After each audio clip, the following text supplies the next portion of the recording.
Oh.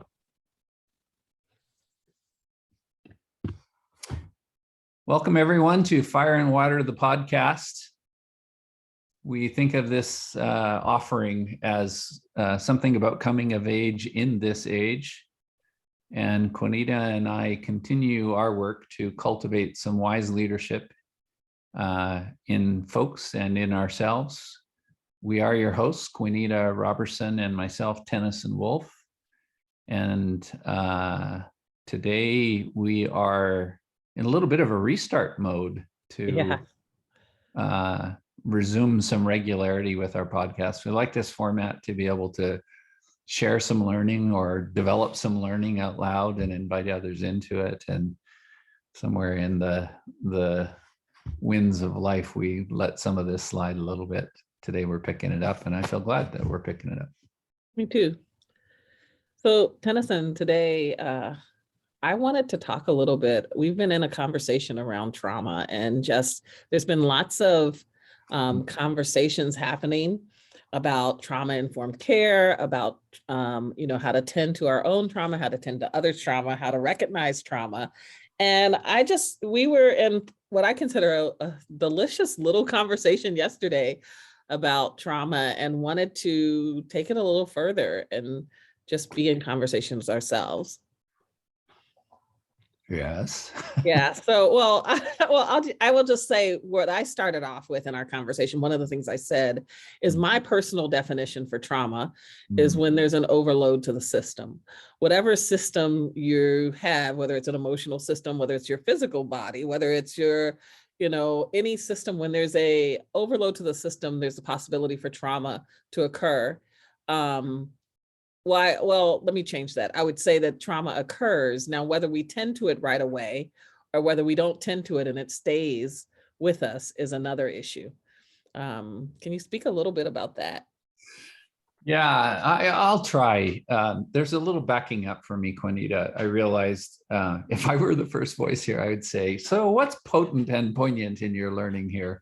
And so in some way, I'm responding to that, and then turning my attention a little bit over to some of the trauma stuff. I think you have some I find helpful grounding on how to position all of that. I feel like I don't know quite the right beginning when I start speaking about trauma, and I don't feel like I have a neatly tucked in end when I start speaking about trauma. But one of the pieces that's in the middle for me that really garners some of my attention is that there's a lot of effort these days to become trauma informed, and people doing some really good stuff. Like, I think of some of my counselor friends who are really, experienced and well-disciplined, and lots of stuff around how they work with trauma. And then there's this generalized trauma narrative that has come into being a human being. This is one of the parts for me. The work of awareness, the work of an informedness around trauma matters. And even though it sounds like I'm going to jump way too far ahead here, I personally, I can't have that be the only thing. There needs to be something for me around, from that awareness, how is it that we move towards an expanded imagination or an expanded creativity with one another? So I realize that there's a very strong, orientation by some around preventing harm or even repairing harm. And I think that's important work. But if I'm responding to where does my heart call me, the response to that has to include how is it that any of us find what I think is a bigger imagination together, or a bigger layer of kindness with one another. And it has something to do with integrating the experiences that we have, including the wound-causing experiences. But it's also got something to do with, like, further releasing our imaginative capacity, something like that. You can see, I feel like I don't know, I don't feel like I have a great beginning or a neatly tucked in end, but I want that somewhere in the conversation around trauma. Let me pause and see where you go. I think for me, so where I go is the first question that I'm often asking is it's the so what? Mhm. It's like, okay, so I know this about trauma, or, what am I to do with it? And I think so often the conversations around trauma, when you're not a therapist necessarily, the conversations around trauma have been around reducing harm, which I think that you can't know that for someone because of the way trauma works. I don't know if it's an overload of your system. I don't know where your system will be overloaded.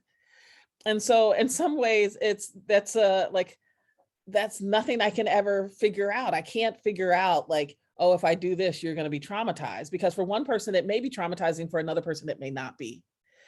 So I think that that's kind of a little bit of a miss.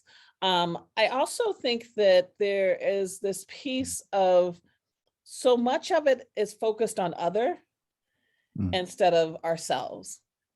And because we can't give what we don't have, if I'm not aware and tending to my own trauma, even though I can be well intended, I can only give what I have. So if I don't have a level of love and care and concern for myself, that what I'm putting out is going to be tainted by my own trauma too. And that isn't a whole bunch of conversation that I'm hearing have about how it can look, but because it matters who it's coming from as well, I think it's tricky. I was on a call with a couple weeks ago, and there's this author of a book, and I loved his book, very heartfelt, from a community belonging.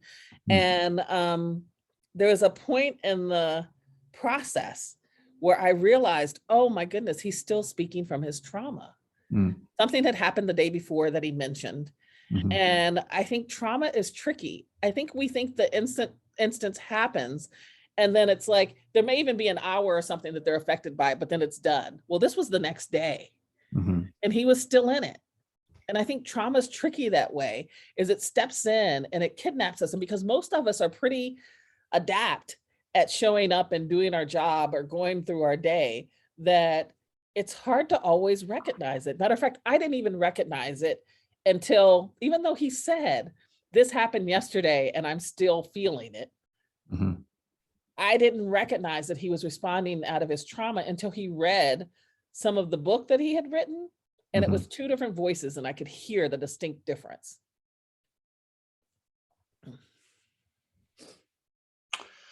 Well, I think the thing that I pick up from what you just spoke is there is a kidnapping that I am watching happen. And I don't want to get too like nutty about that description. You know with me that I am quite fond of the saying / principle that is, it is except when it's not. And in this case, like trauma, looking through the lens of trauma is really important, except when it's not, or is really helpful, except when it's not. And so I feel a sort of caution in me around beginning to see too much through one lens. It stands out to me as a principle that if we're looking for something, we'll find it. And where it gets really tricky also is when we're looking for something that really matters and has been largely unseen in the world, there is a tendency to start seeing everything through that lens. And that does not feel helpful to me. That doesn't feel like the wisest approach to me. I'm trying to simplify in a silly way. I remember when my spouse and I were looking to buy a car 20 years ago, and we were able to do that, and we were considering options. And at some point we just decided, okay, we want a white car and this particular brand of a white car. And all of a sudden we started seeing that white car, that particular brand everywhere because we were looking for it, right? There's a way in which you can see it too much. And it becomes less helpful. In a trauma way, I think it continues to matter to be able to see it honestly, authentically, and I'm appreciating like some of the basic steps. I mean, among other things, I'm a facilitator here. That means I'm working with groups of people, and that means some things, emotional states show up, including trauma responses. I'm glad for the people that bring in some basic teachings around how we soothe or how we notice, like from the balcony, our own emotions and feelings, how we come to learn to accept those or be with them, be in a relationship with them. How we pay attention to all of that and stay present. And I'm glad for the physical teachings. Some people are talking about tapping and just some overarching movement that is needed so that we can be in our bodies with these, strong emotional states and so forth. I'm glad for all of that. I do not want to lose the storyline and the emphasis that there is something that I believe we humans can create and find with one another that includes some awareness of these states, but also goes beyond that into something bigger. I feel like when I say these things that I'm sort of like not wanting to pop my head all the way up when I say it, like just hold it down a little lower, because I feel like I'm saying some things that I think they're important, but they might contradict, some of the ways of being trauma informed. I think there's spaces for that too. Yeah. I think, if I go back to Fire and Water and what we are up Thank to, you. and this piece around what does it mean to grow up adolescent adults, Mhm. so much of this environment of trauma-informed care is being handed to adolescent adults and Mhm. not initiated adults, not adults who've done more of their healing journey. And so it's being held and is coming through that lens. And I think that what that often does is look externally instead of internally. And to me, I think the first step in the trauma informed is you have to know your own. Mm. You have to be willing to go into, you have to be willing and have the maturity to lean into your own trauma and tend to it. And I think that we're not often Yeah. starting from that place with people. Yeah. And that then is it's actually a way that we avoid Mhm. tending to our own trauma. It's another, kind of tricky runaround. Because then I don't have to face my own trauma if I'm No, tending to somebody else's, right? exactly. I think, I can tend to you, yeah, not knowing that, again, you and I often will hold that the external reflects the internal and vice versa. So if it's showing up externally, there's probably a piece of it there for you too, yeah, that's happening on the inside for you to tend to. And it becomes in some places an end run around doing yeah. our own work. And what I'm more curious about and Mm. more interested in is how do we expand each of our awareness of what our own trauma is and where are the places that I'm being triggered and how I can take responsibility for that and clean it up myself. So like in a Mm. culture that talks about, or people speak often and you triggered me, I often will say triggers by definition are rooted in your past.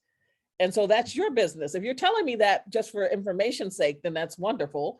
But that's really yours to clean up because Yeah. it's not rooted in what's happening in the moment. It's rooted Mm. in something that had been there before. Yeah. And so having those conversations, and again, that doesn't mean that I personally don't have something of my own to clean up, but it means that my cleanup is none of your business. Your cleanup is yours and my cleanup is mine. And that's how we start taking more responsibility for ourselves and for the pain that has been dumped on us, that we're not just transferring that pain instead of transforming it ourselves. Yeah, that's good. If I play with that, Quanita, the taking responsibility is a good thing. Taking responsibility for what? Taking responsibility, to me, it sounds like an integration. Like any of us have a sort of responsibility or a need to integrate our life experiences, be they those that were the painful experiences that we learn from, or be they those that were of a more joyful nature that we also learn from. I shared with you earlier that there was an article that I ran across this morning that was entitled, and I think the main point was something about the reductive seduction of solving others' problems. And it goes into really a description less of trauma kinds of things here, but more of the way that there's such a pattern for, in this case, Americans. It was described as young, smart, intelligent, good folks going off to work on, quote, third world problems, and having such real and genuine intent like that, and in a way not taking on what's happening at home. And you could use the at home here to talk about the person, the one person also. So I think what stands out to me in the spirit of continuing in a learning out loud and inviting others into it, is that to me, there's always something about how do we form more of a relationship. And sometimes that's more of a relationship with our own trauma. Sometimes that's more of a relationship with people in our community and the historical patterns that have existed there.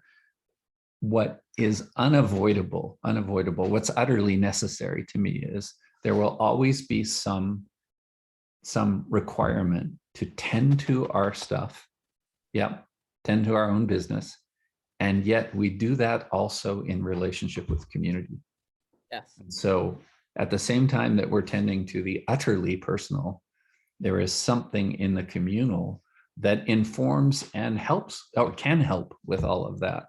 And that's not an easy sweet spot to find. I know for me, I've got times when it's like, no, leave me alone. I cannot pick this up. I cannot address this. And I cannot articulate any of that. I just need some of my own space. And then there's other times when it's like, no, we need to be in community around this.